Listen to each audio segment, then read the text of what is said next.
I went to the woods because I wished to live deliberately, to front only the essential facts of life, to see if I could not learn what it had to teach, and not, when I came to die, discover that I had not lived.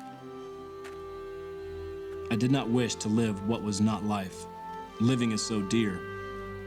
Nor did I wish to practice resignation, unless it was quite necessary.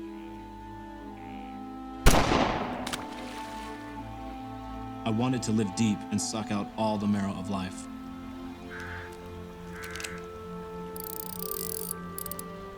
To live so sturdily and Spartan-like as to put to root all that was not life.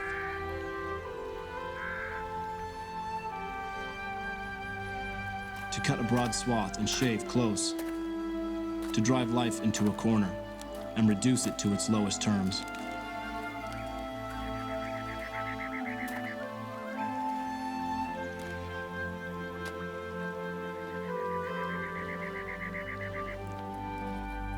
And if it proved to be mean, why then to get the whole and genuine meanness of it and publish its meanness to the world?